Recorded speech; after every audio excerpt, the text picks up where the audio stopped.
ইন্না লিল্লাহি ওয়া ইন্না ইলাইহি রাজিউন। মনে হয় কবরস্থানে পড়তেছে। হ্যাঁ, আপনাদের কোনো আওয়াজ নাই? একটু জোরে বলেন তো, তোরা দেখে যা। ও এটা কঠিন, তো আরেকটা সহজ ধরে। ত্রিভুবনের প্রিয় মুহাম্মদ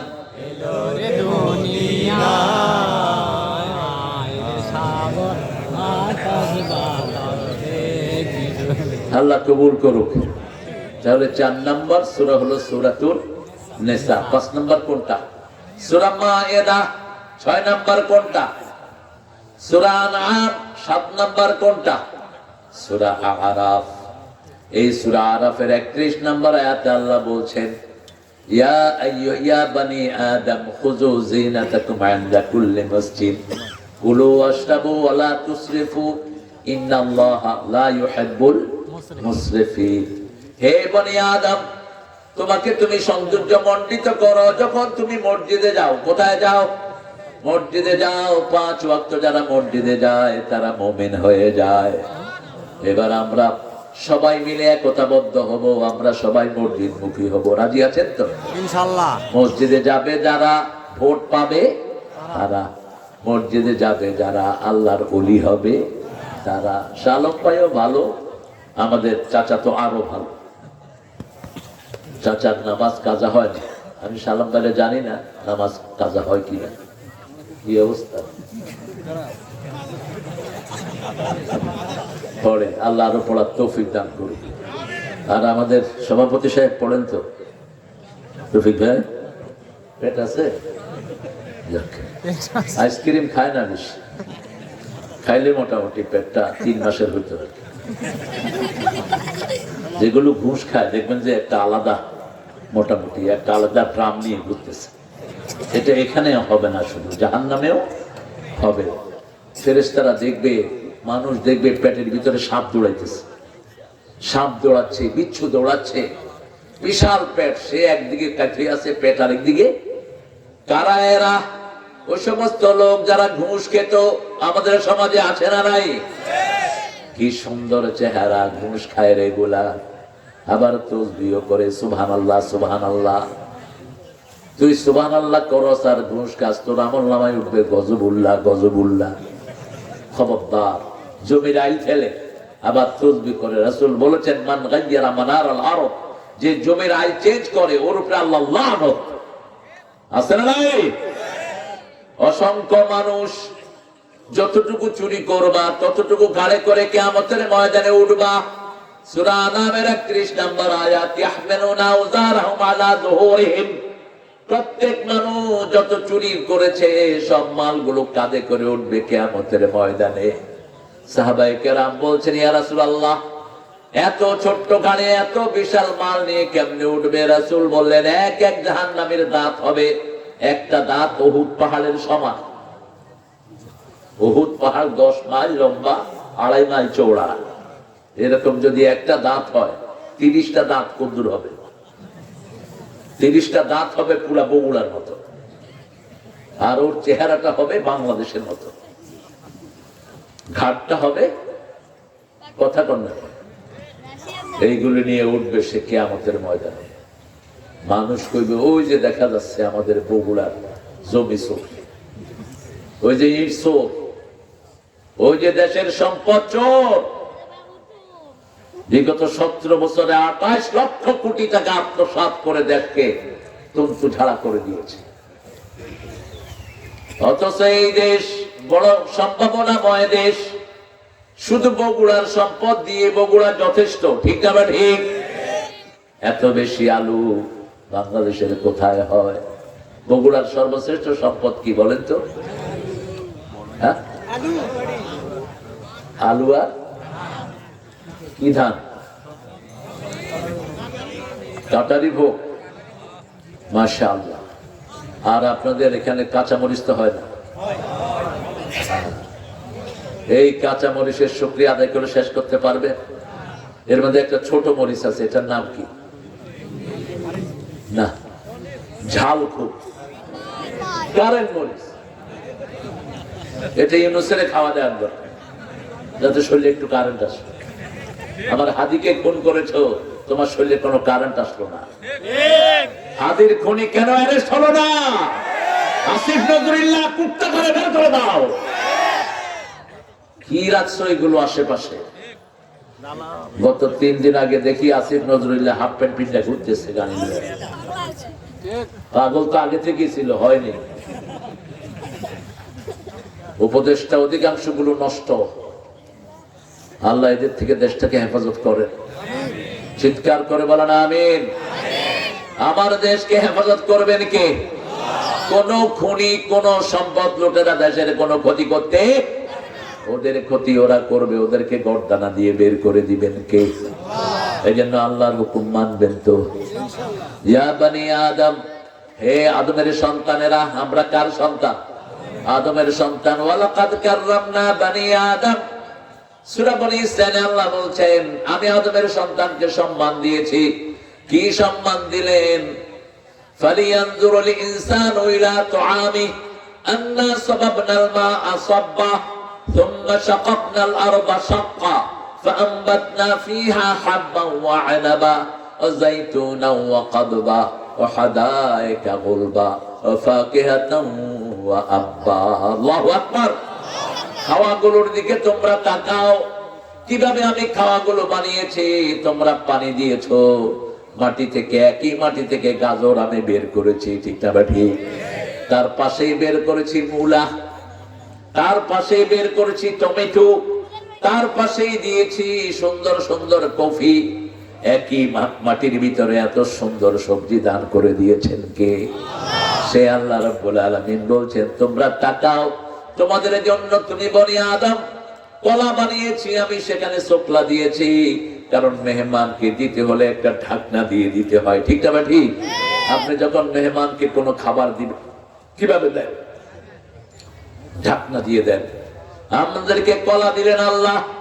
সূরা ওয়াকিয়ার ভিতরে বলছেন, আসহাবুল ইয়ামিন মা আসহাবুল ইয়ামিন ফি সিদরিন مخدود وطلح منضود وظل ممدود وماء مسكوب وفاكهة كثيرة لا مقطوعة ولا ممنوعة وفرش مرفوعة। ডানপন্থীরা আসহাবুল ইয়ামিনে মা আসহাবুল ইয়ামিন। ডানপন্থী কারা হবে জানো নাকি? ডানপন্থীদেরকে আমি প্রথম বড়ই খাওয়াবো। কি খাওয়াবে?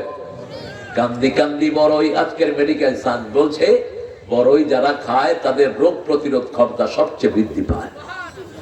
প্রথম বড়ই দিবেন, তারপরে কলা দিবেন। বড়ই ভিতরে একটা আঁশ, উপরে দিয়ে একটা চামড়া আছে না নাই? কি সুন্দর চামড়া। একটা কুল বড়ই আছে, আর একটা আছে আপেল বড়ই। দেখতে মনে হয় আপেলের ছোট ভাই। কি সুন্দর করে আল্লাহ কালার করে দিয়েছেন। সুবহানাল্লাহ করতে ইচ্ছা করে। আল্লাহ বলছেন, তোমরা আগে বড়ই খাবা, তারপরে কলা খাবা, তারপরে বসবা, তারপরে পানি খাবা। হিন্দু মাইথোলজিতে বলা হয় খালি পেটে জল, ভরা পেটে ফল। এটা মিথ্যা কথা। আর কোরআন বলছে খালি পেটে ফল, ভরা পেটে কি জল। তাও সাথে সাথে নয়। 1400 বছর আগে, 1500 বছর আগে রাসূল বলছেন খাওয়ার আধা ঘন্টা পরে পানি খাবা। এখন ভারতের সবচেয়ে বড় হার্টের ডাক্তার কি নাম? এটা দেবী। মাশাআল্লাহ, রেগুলার বলতেছে ভাইরা, আপনি যদি ভালো স্বাস্থ্য চান, সূর্য ওঠার আগে আপনি ঘুম থেকে ওঠেন। অথচ রাসূল বলছেন কোন সময় উঠতে হবে? ফজরের আগে। আসসালাতু খায়রুম মিনান নাওম। আমাদের মুয়াজ্জিন ঘোষণা করে ঘুম থেকে নামাজ ভালো। এটা এখন বলতেছে এই বেলা, যদিও নিজেও বেনামাজি, কিন্তু সে মেডিকেলি চিন্তা করছে যে একটা ছেলে যদি সূর্য ওঠার আগে ঘুম থেকে উঠে, তার হার্ট, লিভার, কিডনি সবগুলো ভালো থাকে। সুবহানাল্লাহ। 1400 বছর আগে বলেছেন রাহমাতাল লিল আলামিন। 1400 বছর আগে, 1500 বছর আগে তিনি বলেছেন এশার পরে পরে ঘুমিয়ে পড়ো। এখন ডাক্তাররা বলছে এশার পরে যারা ঘুমিয়ে যায় তাদের কখনো ক্যান্সার হয় না। এই জন্য গ্রামে ক্যান্সার কম, শহরে ক্যান্সার বেশি। শহরের মানুষ দূরে দেরিতে ঘুমায়, গ্রামের মানুষ আর্লি ঘুমায়। এখন তো প্রচন্ড ঘুমের সময় আমাদের, কিন্তু আমরা মাহফিলে বসে আছি। এই সময় রাসূল কখনো মাহফিল করেন নাই। রাসূল আসার পরে ঘুমিয়ে পড়তেন। রাতের 3টায় অথবা 3:30টায় তিনি উঠে যেতেন। আল্লাহ বলছেন সূরা মুজাম্মিলের ভিতরে, ইন্নাকা তাকুমু আদনা মিন সুলুসাইল লাইল ওয়া নিসফা, হে নবী রাতের 1/3 আপনি জেগে কাটান, অথবা রাতের অর্ধেক আপনি জেগে থাকেন। কুমিল লাইলা ইল্লা কালিলা, রাতে জাগো তবে অল্প। কালিলা কদ্দুর, নিসফাহু অর্ধেক, আবিন কুসমিনহু কালিলা, অথবা একটু কমাও, আওয়াজ আলাই, অথবা একটু বাড়াও। ওয়ারাতিলিল কুরআনা তারতিলা, রাতে তোমরা সুন্দর করে কোরআন পড়ো। কেন রাতে সুন্দর করে কোরআন পড়বেন? কোরআন নাজিল হয়েছে দিনে না রাতে? দিনে না রাতে? রাতে। সূরা আল কদরের ভিতরে আল্লাহ বলছেন, ইন্না আনজালনাহু ফি লাইলাতিল ওয়া মা আদরাকা মা লাইলাতুল কদর, লাইলাতুল কদর খায়রুম মিন আলফি শাহর, তানাজ্জালুল মালাইকাতু ওয়ার রূহু ফিহা বিইذনি রাব্বিহিম মিন কুল্লি আমর, সালামুন ইয়া হাত্তা। কি সুন্দর বর্ণনা! সালাম সালাম সালাম। ও এটা তো বলো ভালো, কিন্তু সালাম কিসের ভিতরে? সেই জায়গায় আমরা যাই না। প্রথম সালাম হলো নামাজ। প্রথম সালাম কি? নামাজ। নামাজ শেষ করে রাসূল পড়তেন, আল্লাহুম্মা আনতাস সালাম ওয়া মিনকাস তাবারাকতা ওয়া তাআলাকা ইয়া যাল জালালি ওয়াল ইকরাম। সালাম যেখানে শান্তি আছে, সেখানে জান্নাতে শুধু কি শুনবে? সালামা। এই জন্য আমাদের স্কুলগুলোতেও সালাম নাই। আমাদের নেতারা সালাম দেয়, অধিকাংশ নেতাদের সালাম ভুল। কথা কন না কেন? সালাম দেয় আসসালাম, আসসালাম, আসসালাম মানে ওটের নারী ঘুড়ি তোর উপর পড়ুক। এটা তো সালাম হলো না। আপনি স্পষ্ট অক্ষরে সালাম দিবেন, আসসালামু আলাইকুম রাহমাতুল্লাহি। যেগুলো সালাম ভুল, বুঝতে হবে বেনামাজি। বুঝতে হবে কি 5 ওয়াক্ত নামাজে সালাম আছে না নাই? নামাজ থেকে যখন আমরা বের হই, আসসালামু আলাইকুম ওয়া রাহমাতুল্লাহ, আসসালামু আলাইকুম ওয়া রাহমাতুল্লাহ। আল্লাহ রাব্বুল আলামিন বনি আদমকে সবচেয়ে বেশি সম্মান দিয়েছেন। এজন্য কোন বনি আদমকে ইহানত করে কথা বলা জায়েজ। রাসূল সাল্লাল্লাহু আলাইহি ওয়াসাল্লামের মতো মানুষ একজন সাহাবী আব্দুল্লাহ ইবনে উম্মে মাকতুমকে একটু অবজ্ঞার চোখে দেখেছিলেন। মক্কার কিছু লিডার ওনার কাছে এসেছে দিন শিখার জন্য, অথবা দাওয়াত গ্রহণ করার জন্য, অথবা রাসূল চিন্তা করলেন এদেরকে যদি দাওয়াত দেই সারা মক্কাতে একটা প্রভাব পড়বে। রাসূল ওনাকে গুরুত্ব দিলেন না। গুরুত্ব দিলেন মক্কার নেতাদের। আল্লাহর এটা সহ্য হলো না। আল্লাহ বলেন, আবাসা ওয়া তাওয়াল্লা আন জাআহুল আ'মা আমা ইউদরিকা লাআল্লাহু ইয়াযাক্কা আও ইয়াযাক্কারু ফাতানফাহুল যিকরা। আবাসা ওয়া তাওয়াল্লা, তুমি মুখ ফিরিয়ে নিলা, তুমি তাকে পৃষ্ঠ প্রদর্শন করলা, অথচ যাদের প্রতি তুমি অ্যাটেনশন দিয়েছো এরা হেদায়েত নিতে পারে, নাও নিতে পারে। তার মানে হলো বহু নেতার চেয়ে একজন অন্ধ কোরআনের প্রেমিকের দাম আল্লাহর কাছে বেশি না কম? এত বেশি দাম আল্লাহর হাবিব পরে তাকে দিলেন। তবুকের যুদ্ধে যখন রাসূল গেলেন, উম্মে মাকতুমকে মদিনার প্রেসিডেন্ট বানিয়ে গেলেন। আল্লাহু আকবার। একজন অন্ধ মানুষ মদিনার কি হলেন?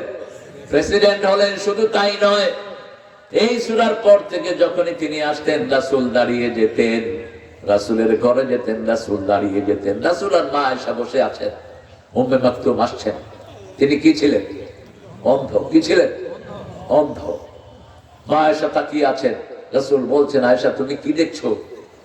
বলছে উনি তো অন্ধ। বলছে তুমি অন্ধ হয়েছো নাকি? তুমি তাকে দেখছো কেন?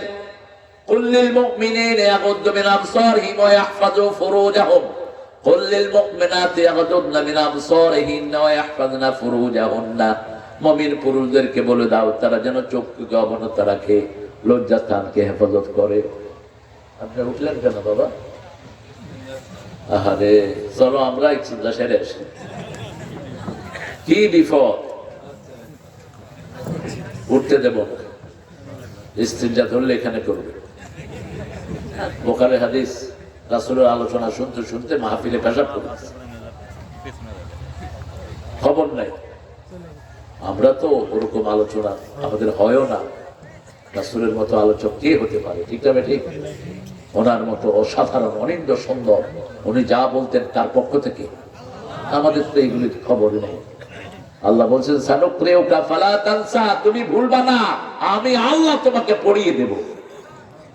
তুমি জিহ্বা নাড়বা না, আমি মুখস্থ করিয়ে দেব। সূরা কিয়ামা লা তুহাররিক বিহি লিসানাকা লিতা'জালা বিহি ইন্না আলাইনা জামআহু ওয়া কুরআনা ওয়া ইন্না আলাইনা লাবায়ানা। হে নবী, আপনি বারবার জিহ্বা নেড়ে মুখস্থ করার দরকার নাই। আপনি কোরআন শুনে থাকেন, কোরআন জমা করে দিবেন কে? কোরআনের ব্যাখ্যা আপনাকে শিখিয়ে দিবেন কে? সে আল্লাহ বলছেন ইয়া বনি আদম, হে বনি আদম। বনি আদমকে সব সময় আল্লাহ আদেশ করেছেন সম্মানের সাথে। বনি আদমের সাথে যে ফেরেশতা সে তাদেরকেও সম্মানিত করে দিয়েছেন কে? কিরামান কাতিবিন। পড়েন কিরামান কাতিবিন ইয়ালামুনা মা তাফআলুন। সম্মানিত ফেরেশতা আমাদের সাথে আছে। মানুষ সম্মানিত, এই জন্য ফেরেশতাকেও সম্মানিত বানিয়ে দিয়েছেন কে? মানুষের কারণে সম্মান। আপনি দেখেন মানুষের কি সম্মান আল্লাহ দিয়েছেন, কি সম্মান দিয়েছেন। দুনিয়াতে রেখেছেন, পর্দা পশিদার সাথে রেখেছেন। আদম এবং হাওয়াকে যখন জান্নাতে রেখেছেন, গায়ের মধ্যে পোশাক দিয়েছেন, জান্নাতের পোশাক। কিন্তু গাছের কাছে গেলেন, ফাদাকাত শাজারা, ওই গাছের ফল যখন খেলেন, বেহেশতের পোশাক খুলে গেল। ফাতাফাকা ওয়ারাকাতুম মিনাল জান্নাহ, আদম এবং হাওয়া দুইজনের লজ্জা ঢাকলেন জান্নাতের পাতা দিয়া। আপনি দেখবেন যত নোংরা পরিবেশে মানুষের জন্ম হোক, একটা ছোট্ট ছেলে তাকে উলঙ্গ করে দিলে কোথায় হাত দেয়? কোথায়? এটা তার ইজ্জত, এটা তার কি ইজ্জত, রেসপেক্ট। আপনি যত নোংরা সোসাইটিতে তার জন্ম হোক, যেমন ওপেন সেক্সের দেশ হলো আমেরিকা, মনিকার সাথে ফষ্টি নষ্টি হলো মিস্টার ট্রাম্পের। ট্রাম্পকে লজ্জিত হতে হয়েছে, মার চাইতে হয়েছে জাতির সামনে। ঠিক না ঠিক? এই হলো পৃথিবী। যে কোনো বেহায়া কাজ করলে মানুষকে অপমানিত হতে হয়। এই জন্য আল্লাহ রাব্বুল আলামিন বলছেন লা তাকরাবুজ জিনা, কখনো জিনার কাছে যেও না। জিনা হয় এমন কাজ তুমি করো না। ঘরের মধ্যে বেপরদিগির পরিবেশ তুমি সৃষ্টি করো না। সাহাবায়ে কেরাম বললেন ইয়া রাসূলুল্লাহ, ভাসুর এবং দেবর কি? রাসূল বলেন আনহুমা হুয়াল মউত। ভাসুর এবং দেবরের সাথে যে ঘরে পর্দা হয় না, সেই ঘরে মহিলাদের ঈমান যে কোনো সময় নষ্ট হয়ে যেতে। কথা কর না কেন? বাহির থেকে একটা লোক এসে আপনার উপর আক্রমণ করবে, এটা স্বাভাবিক না। কিন্তু ঘরে যদি পর্দা না থাকে, যে কোনো সময় ধ্বংসাত্মক পরিবেশ আছে না নাই? আজকে দুলাভাইয়ের সাথে শালি চলে যাচ্ছে সিনেমা হলে, আপনাদের এখানে নাই অবশ্য। নিজের বোনকে রেখে শালিকে নিয়ে পালিয়ে গেছে। কেন হচ্ছে এই পরিবেশ? যেহেতু পর্দা নাই। আবার ছেলেরা বিয়ে করে চলে যায় বিদেশে, 1 বছর 2 বছর। কে বলছে তোমাকে থাকতে এরকম লম্বা সময়? আল্লাহ কোরআন শরীফে বলছেন সূরা বাকারা 226, তারাব্বাসু আরবাতা আশহুর, 4 মাসের বেশি তুমি বিবি থেকে আলাদা থাকতে পারবা না। আমার ফারুক রাতের বেলায় যখন সবাই ঘুমাতো, তিনি মদিনার রাস্তা রাস্তায় হেঁটে বেড়াতেন আর বলতেন ফোরাতের তীরে একটা কুকুরও যদি না খেয়ে মারা যায়, আমি ওমরকে কিয়ামতের ময়দানে জবাব দিতে হবে। হঠাৎ করে শুনেন একটা ঘরে একটা মেয়ে গান গাচ্ছে। কোন মেয়ের কণ্ঠ, যে মেয়ে গান গায়, যেই মেয়ে শরীর বিক্রি করে, দুইটার পয়সার মধ্যে কোনো পার্থক্য নাই। নিষেধ করেছেন রাহমাতাল লিল আলামিন। 5টা ব্যবসা ইসলামে হারাম। কয়টা? ওই ডাক্তারি হারাম যে ডাক্তারি সার্জারি করে মানুষের মুখ চেঞ্জ করে দেয়, এটা হারাম। এটা কি হারাম? টাট্টু আঁকা, ছেলেদের গায়ে মেয়েদের গায়ে টাট্টু আঁকা, এটা কি ব্যবসা? কথা কন না কেন? কুত্তা বেচা, কুত্তা বেচা কি হারাম। কুত্তা শুয়োর এগুলো বেচা কি হারাম। সুদের ব্যবসা করা কি হারাম। এরপরে জুয়া, জুয়ার উপরে ব্যবসা করা, ক্যাসিনো, এগুলো কি হারাম। এগুলো আমরা করবো না। আল্লাহ আমাদেরকে হেফাজত করেন। রাসূল কি সুন্দর দোয়া করতেন, পড়েন আল্লাহুম্মা আকফিনি বিহালালিকা আন হারামিকা আম্মান সিওয়া। হে আল্লাহ, আমাকে যথেষ্ট করেন হালাল দিয়ে। কি দিয়ে? বিহালালিকা আন হারামিকা, সব হারাম থেকে আমাকে হেফাজত করেন। আবু বকর রাদিয়াল্লাহু আনহু যখন কোনো খাওয়া খেতেন, যার ঘরেই খেতেন, জিজ্ঞেস করতেন তোমার এই খাওয়াটা কিভাবে তুমি অর্জন করেছো। তিনি একজন বিশ্বস্ত গোলাম ছিলেন, যাকে তিনি আজাদ করে দিয়েছিলেন। ক্ষুধার যন্ত্রণা হলেই তার ঘরে গিয়ে খাওয়ার খেতেন। খাওয়ার আগে জিজ্ঞেস করতেন how did you earn it, এটা কেমনে তুমি অর্জন করেছো। আজকে ক্ষুধা ছিল বেশি, খেয়ে ফেললেন খাওয়া। কিছুক্ষণ পরে গোলামকে জিজ্ঞেস করলো এই খাওয়াটা কোত্থেকে এনেছো। গোলাম বলছে আমি যখন ইসলাম প্রচার করি নাই, যখন ইসলামে আসি নাই, তখন আমি মানুষের হাত দেখে ভাগ্য বলতাম। এরকম অনেক লোক আছে না নাই, নিজের ভাগ্যের খবর নাই, আরেকজনের ভাগ্য কয়। ছোটবেলায় আমিও করে একজনের কাছে গেছিলাম, বললাম যে ভাই দেখেন তো আমার ভবিষ্যৎ কি। কয় যে হ্যাঁ তোমার ভবিষ্যৎ তো সাংঘাতিক সুন্দর, তবে এখন কিছু বিপদ আছে তোমার। কি বিপদ? সোমবার দিন ঘর থেকে বেরোবার, তো ক্লাস কি হবে? মাঝে মাঝে গ্যাপ দিছি এক সোয়ার। ও তুমি সোয়ার দিলা কেন? আমি গেলাম তুমি হাতে দেখতে পেলাম না আমি যে তোমার সোয়ার দিল। হ্যাঁ, এই যে সোয়ারটা যে আসতেছে তুই দেখলি না? এটা উঠে নিয়ে বাইরে ফেলাম ঘরের ভিতরে। এগুলো বাটপার, এগুলো কি বাটপার। রাসূল বলছেন যে গণকের কাছে যায় 40 দিনের ইবাদত নষ্ট হয়ে যায়। যে গণকের কথা বিশ্বাস করে, আমি নবীর পর নাজিল হওয়া সবগুলোর সাথে সে কুফরি করে। যখনই আবু বকর শুনলেন হাত গনে পয়সা কামাই করেছে, এখন তো মুখের ভিতরে আঙ্গুল দিয়ে তিনি বমি করে দিলেন। মুখ থেকে প্রথম খাওয়া বের হলো, এরপরে পানি বের হলো। রাসূল সাল্লাল্লাহু আলাইহি ওয়াসাল্লামের কাছে গিয়ে বলছেন ইয়া রাসূলুল্লাহ, আমি এইভাবে হারাম খাওয়ার পরে আমি মুখে আঙ্গুল দিয়ে বমি করেছি, তারপরে পানি বের করেছি, আল্লাহ কি আমাকে মাফ করবে নাকি? রাসূল বললেন খাওয়াও ফেলে দিয়েছো, পানিও ফেলে দিয়েছো, মাফ করে দিবেন কে? কারণ একটা লোকমা যখন আপনার পেটে চলে যায় 40 দিন পর্যন্ত এটা আপনার শরীরে ঘুরে। কয়দিন? এই জন্য যদি কোনো নেককারকে আপনার খাওয়া খাওয়ান 40 দিন পর্যন্ত অটোমেটিক আপনার আমলনামায় সওয়াব উঠতে থাকবে। এই জন্য রাসূল বলেছেন আল্লাহকে যারা ভয় করে তাদেরকে তোমরা তোমাদের খাওয়াগুলো খাওয়াও। রাসূল একদিন বসে আছেন মসজিদে নববীতে, সাহাবায়ে কেরাম যখনই খারাপ ফিল করতেন কোথায় যেতেন? মসজিদে যেতেন। আর আমরা খারাপ ফিল করলে কোথায় যাই?